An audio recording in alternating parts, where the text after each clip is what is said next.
मु श्रद्धा षडंगी ब्राह्मण समाज सेक्रेटरी। आज आम ये डालमिया धर्मशाला आम पूर्वज माने जो अखिल महासभा गठन कर जाइछंती तार पुनरावृत्ति कलु। किछि बंधु किछि गत ही जाइछंती, किछि नाहांती आज आम सहित तांको स्मरण कलु। ता सहित आज जो समाज को पई आमर ब्राह्मण समाज रो जो भाई माने आज आसिले एठारे बसिकी निज निजर चिंताधारा को व्यक्त करछंती, सेमान को भी साधुवाद देबी। ताहापरे आमर ब्राह्मण समाज निहाती जरूरी अछि समाज रे, कहीं ना ब्राह्मण ही दिग्दर्शन देबारे प्रथम माने भूमिका ग्रहण करि थाए। बिना ब्राह्मण रे देश चालिबो नाही। तेणु करी ब्राह्मण जे सदा सर्वदा सर्वजन हिताय ब्राह्मण रो जन्म। तेणु करी ब्राह्मण जो प्रकार निर्णय नहीं थाए ताहा सबु सभा समिति रे भी से निर्णय को मानि थांती। तेणु करी आज आमर पूर्वज मान को मन पकई आज जो सभा गठन कलु। किछि महिला शक्ति बाहिनी माने आसी जोग देइछंती, प्रथमतर तांको साधुवाद दोछि। रवि भाई जणे समाजसेवी, शुणु से बीजेपी नेता ही पारंती, किंतु मु तांको जहा देखिछि 30 रवि भाई सहित मोर 40 वर्षर सुसंपर्क रे एतिकी कहबी। प्रत्येक दिन से तांकर हाथ दान पई उठिछि, प्रत्येक दिन तांको मन भगवान प्रेम रे उठिछि। आ जहा जतबेले जे साहाय्य मागिछि से केबे नाही करनाहांती। तापरे रवि भाई रे गोटे भल गुण हैला कोन, दुखी रंकीगर मन को से चिन्हि पारंती। तेणु करी रवि भाई को आज आम सभापति रूपे पद देगी से आगुर मध्य सेक्रेटरी भाव दायित्व तुलेचंती ये समाज रो, किंतु आज बहु वर्ष पर तांको सभापति रूपे आम आज पद पदवी रे देई करी तांको सम्मानित करिकी आमे आज गर्वित मने करू। जेहेतु रवि भाई मोर आज सभापति हेले, मु तांको सान भौणी आउ सेक्रेटरी हेची, दुई जण मिसिकी आमे आगामी दिन रे आउ बहुत किछि काम करिवु। मोर ए शक्ति बाहिनी भौणी मानकु नेकी, मोर भाई मानकु नेकी, से आशीष हो, प्रभात हो, से नील हो, ये माने जो मोर अछंती गोटे यंग झियो सौभाग्य मोर जी की पूर्वतन सेक्रेटरी रो नातुणी की आज आम देचु शक्ति बाहिनी सेक्रेटरी करिचु। तेणु कर ये सब जो पद पदवी दिया है मु भाबुची आगामी दिन रे पद पदवी रो मर्यादा रखी से माने ये समाज को आगु बढ़े नेबे। डॉक्टर इंजीनियर रवि नारायण महापात्र 2005 मसीह ऑल इंडिया ब्राह्मण फेडरेशन रो चीफ पैट्रन मेंबर, ओडिशा रो प्रथम लोक जे कि ऑल इंडिया ब्राह्मण महासभा सहित मु गोटे जाको लेन देन भाव संबंध होती बांग्लोर सभा से दिन पर ओडिशार दायित्व नहीं संगठन संपादक हिसाब से।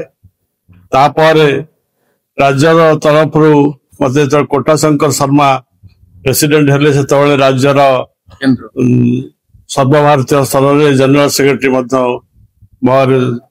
उपनीत करते। से दिन मु दायित्व संभाली आसती, किंतु पर जगन्नाथ परिषद अन्य संस्था मोर जगन्नाथ मंदिर जो गाँव में कली एवं हरिद्वार जगन्नाथ मंदिर आरंभ कली। ये सब करने भितर ब्राह्मण महासभा से विष्णु मिश्र बोली जड़े आमर उपसभापति तौर थे विशृंखला कर महासभा को 2 भाग 3 भाग करते। से मुझे वितृषा भाव कर अन्य कम एनगेज रही सक्रिय भाव में जोग दे पार नी। जहाँ बर्तमान पुणी मोर जो सभ्य मान वरिष्ठ सभ्य मान से तलू आज पर्यटन को चल रखी से माने मते पुणी दायित्व देइछंती। जगन्नाथ करंतु ए दायित्व परिवर्तित बयस केमती संभाली पारिबी एवं से मते सहायता ठीक भाव में करेंगे। सम्मान पाइबार कौन गोटे व्यक्तिगत कारण नहीं और समस्त प्रति श्रद्धा स्नेह मनोभाव थिबारु समस्त मते भल पाती एवं संबोधित करती।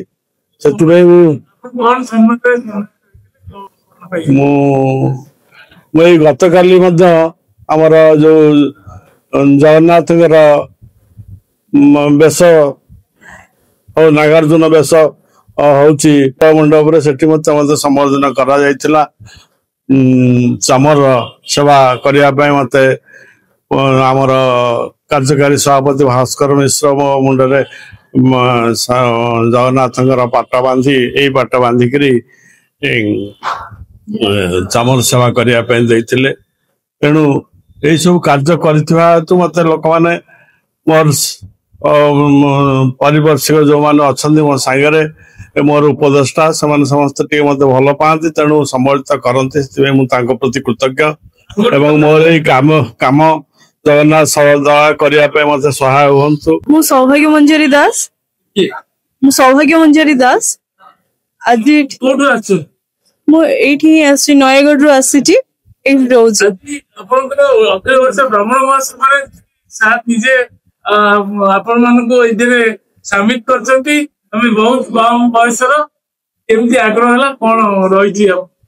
फर्स्ट नन्ना थिले एठी नन्ना जते बेले नन्ना को वर्षिकिया जते बेले हेतिला तळे श्रद्धा आई जाइतिले तांको सहित जते बेले मीट कली ए ऊपर इंटरेस्ट आसिला देन आसी की जॉइन कली आई फोन करले कोन सब कार्यभार रहिबे तुम ए भार कार्यभार तो मु आज फर्स्ट जॉइन करिछि किंतु जहाँ भी देबे भाभी पूरा हैटली तक सब करी ठीक रे।